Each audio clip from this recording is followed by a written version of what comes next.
Hello, teammates. Hope all is well. This is Derek Parker, Regional Vice President. Hey, just want to shoot a message to you today and really talk a little bit about, uh, setting appointments, particularly for a brand new person, and really the importance of getting into the field, being brand new. One of the things that we always take into account, if you're brand new, you're just starting Primerica.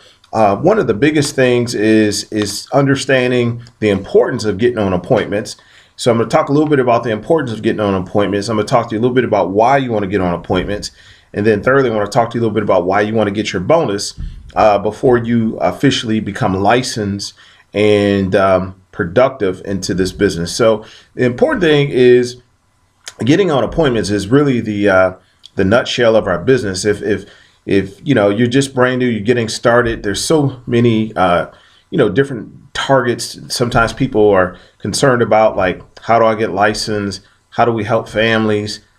Compensation. What exactly do we do when we see families? So many of those important things. But the most important thing would be to get on appointments. Getting on appointments early on is really critical.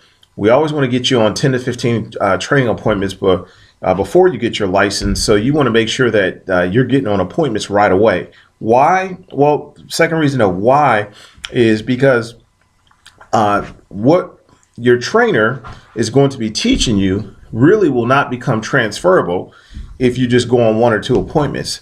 But if you get on if you go on like 10 to 15, you'll start to learn a lot more, and you'll understand the importance of training appointments, and you'll learn all the how-tos. I always say 1 hour in the field, kneecap to kneecap with somebody, is probably equivalent to 10 hours in a classroom. So today I really want to talk to you a little bit about some of the how-tos of how to do that.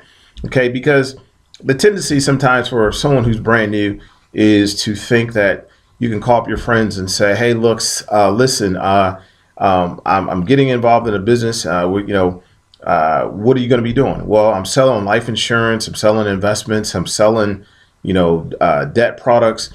Those things may sound really simplified to you, and you may think, oh my God, it's just going to work. But really, to the person, the recipient who's hearing that, number one, I'm thinking, well, I don't need life insurance.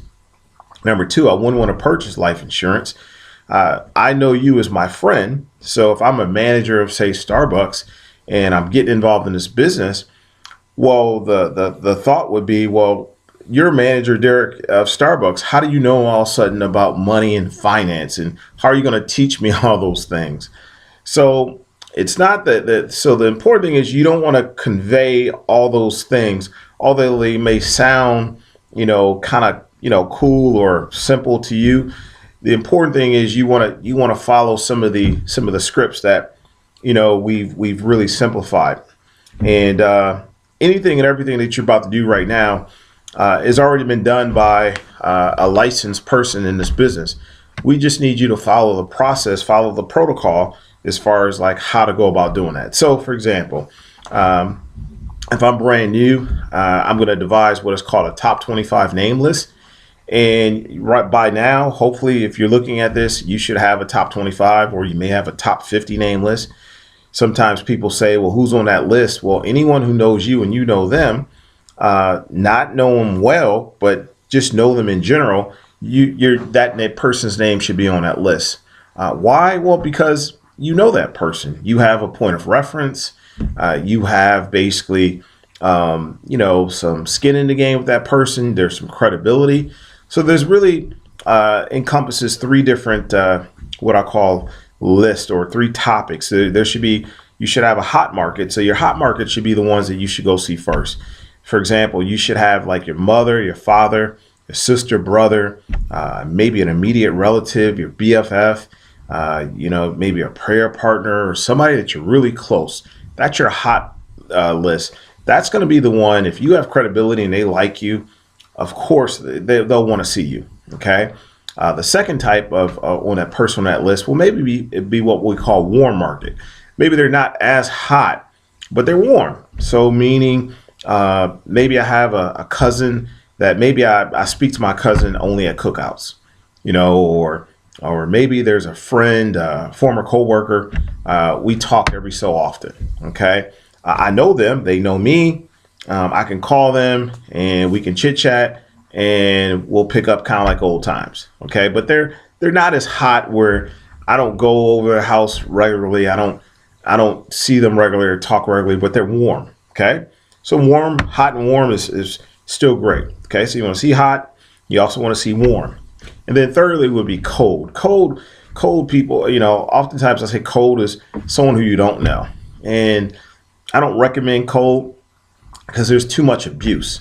And what I mean by that is this is not a business of calling strangers or calling people that you don't know. Now, there's a difference in that because when we prospect, there's a form of what we call prospecting.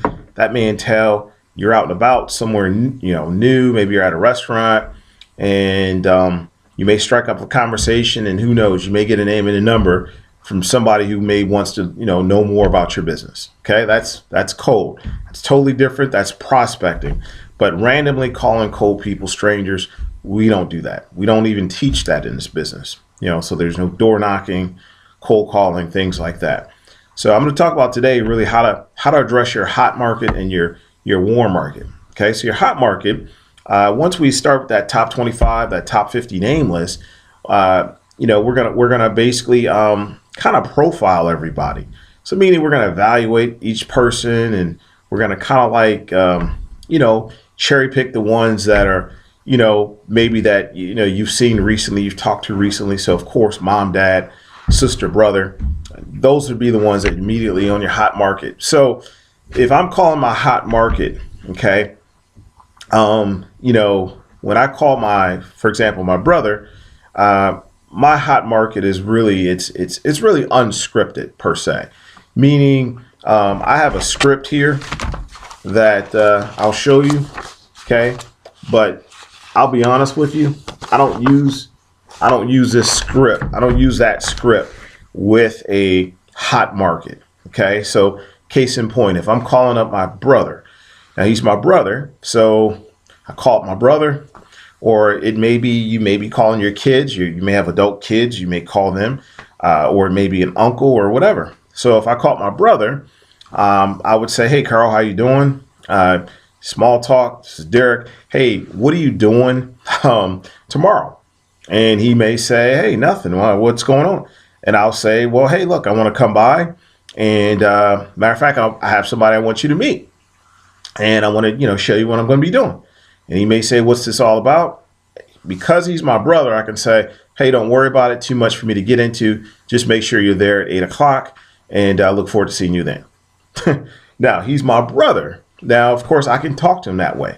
But that is essentially what I would do if I was talking to somebody such as my hot market. My hot market may entail calling up my aunt. Hey, auntie, hey, what's going on? Nephew, we may have small talk, and I may say, hey, look, I got something really important I want to show you. You got to see this. I'm actually getting involved with this new financial education company. You're the first person I thought of. Hey, great. She may say, hey, come on by. And I may say, hey, you know what, auntie? Great. Tomorrow I'm going to come by. Matter of fact, I'm working with somebody who's mentoring me. He or she's coming along too. Sure. So the important thing is you want to control the point of contact on all your appointments, whether you call them hot, cold, hot, warm, etc. You always want to be in control of it. So what I mean by being in control, I want to be in control of the conversation. I want to be in control of setting the time. I want to be in control of the location that I choose. It very rarely works if somebody says, oh, I'll get back to you. Now, you may think, hey, if I'm calling my aunt and she says, hey, look, I would love to get back, I'm busy right now. I'll get back to you. Now, you and I both know that Monty may have all the right intentions as far as getting back to me. However, me talking to her and wanting to get a time to sit with her may not be as important to her as it is to me. So I'm always in control of it. Hey, auntie, no problem. Sounds like you're doing something important. How about I'll call you back a little bit later? Or how about I call you back tomorrow? So I'm going to control that because, again, her calling me back may never happen. And sometimes if that does happen, you may take offense to thinking, well, this person doesn't like me. All these things are kind of going through your head as if to say, they did this intentionally. No, they didn't do it intentionally. They love you. They feel good about you, but you may want to make sure you control that contact. Okay. So again, how you doing? Something very simple. It may be something as simple as this. Hey, what are you doing? My cousin, John. Hey, John, what are you doing? Hey, nothing. What's up, man? Hey, great. Things are going great, man. Hey, look, I'm doing something a little bit different. I thought of you and Linda. I want to pop by to show you what I'm doing. Is that fair enough?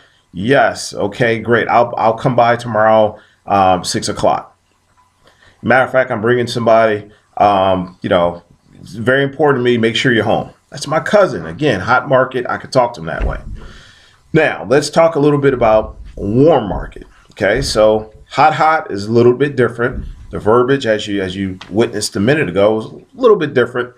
Now, the verbiage on a warm market. So we have a warm market script.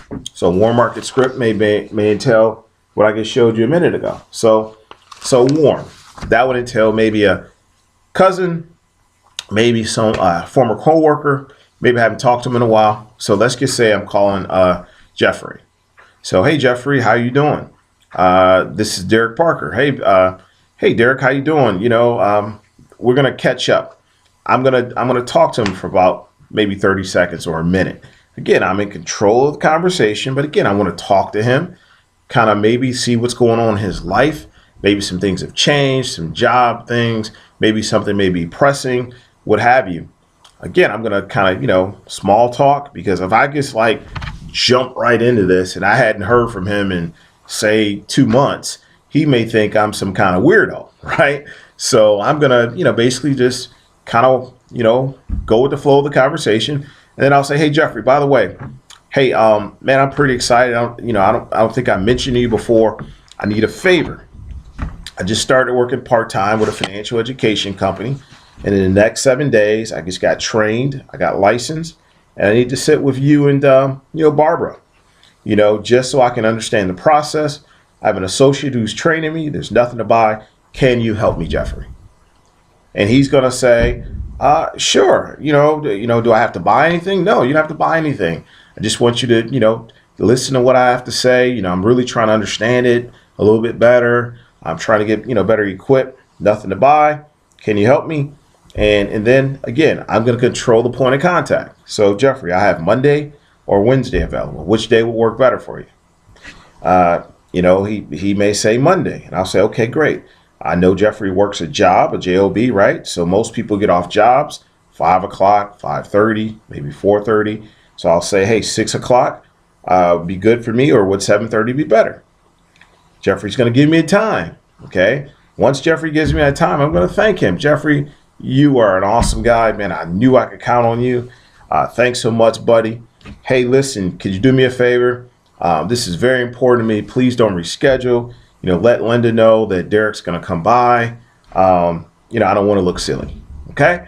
So again, that's setting a warm market script, particularly with somebody who may be, maybe a distant relative, maybe someone I hadn't talked to regularly, a former coworker. They're still warm, but they're not as hot as, say, the cousin or the uncle or mom and dad or someone in that realm. Okay.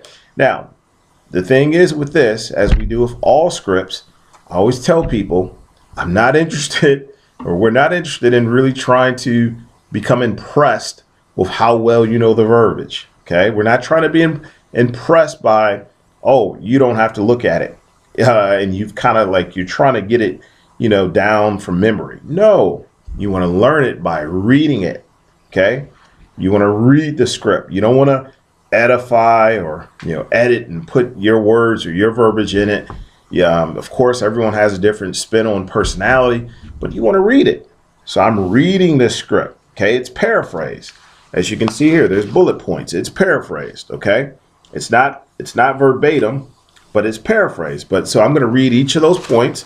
I'm going to role play that with my trainer to make sure I got it down, and boom, I'm going to make that phone call. Okay. So again, my goal is to get on 10 to 15 training appointments with my trainer, okay, before I get my license. You can do that in 30 days. Surely. I mean, that, it may take you, 2 weeks to do that. Certainly 30 days, you're going to have more than enough time. You may get on more, but keep in mind, the more training appointments you get on, the more accomplished and equipped you're going to be. So when you get your license, you're going to know exactly what to do with that. So I knew that I wanted to get on as many training appointments as possible with my trainer. So when I got my license, I knew exactly what to do. I didn't have to worry about downtime. I didn't have to worry about depending solely on that person for those things. But I wanted to make sure that I had those things in place. Okay. So I just kind of gave you like 2 reference points, two basic scripts, as far as setting how to set appointments. And you want to do that real quickly because right now you want to make sure that you get your bonus. You want to get your bonus accomplished in the first 30 days. The only way you're going to get your bonus accomplished is by putting your trainer in front of new people. Put new people in front of your trainer. It's really 2 things you focus on right now. Derek, what are you focusing on? I'm brand new. Putting my trainer in front of new people, putting new people in front of my trainer. And then at some point within the next couple of weeks, I'm going to be positioned to go to class where I can get my license.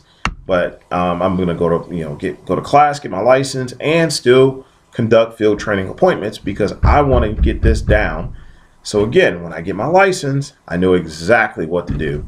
I know how to get licensed, trained, promoted, and productive.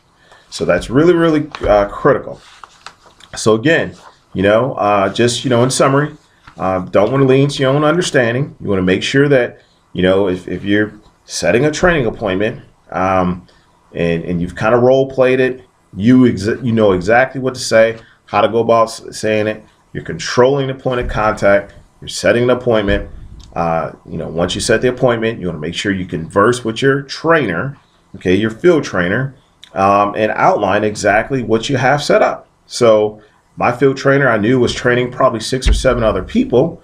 So I wanted to dominate his schedule. I wanted to, let him know that, hey, look, I already have 5 appointments for the week, or I got 6 appointments for the week. You don't have to go back and forth with your trainer as far as like, hey, I don't want to book too many. He's going to be, too packed out. We understand in our business about half of our appointments a lot of times we'll reschedule. It's just life, so if you have 10 set, 5 will keep, 5 will reschedule. That's just the norm, so don't freak out over that. Don't think, oh my God, these appointments are all falling off. No, it's just the norm. 50% people have a life, they have things and taking place. So you want to make sure you set the appointments up. A lot of times, I even tell people, hey, double book your appointments, because if you know that you got 2 set in one day, one will, oftentimes reschedule, and you'll end up going on that one. So, but make sure you control the contact, whether you're dealing in a hot market or, warm market. Just making sure that you set those up, control the point of contact, and ultimately you'll be in a better position where you'll get a lot more experience as you go along the way. So make sure again that you're controlling that point of contact. You're setting a lot of appointments. You're hitting your goal of 10 to 15 appointments. That's going to produce your bonus of getting 3 new associates onto your team and witnessing 3 life insurance applications. And you're going to be well on your way to doing some great dynamic things. So basically, those are some couple points I really want to reference and talk to you about today, and wish you nothing but success. So we will see you at the top because the bottom is too crowded. God bless.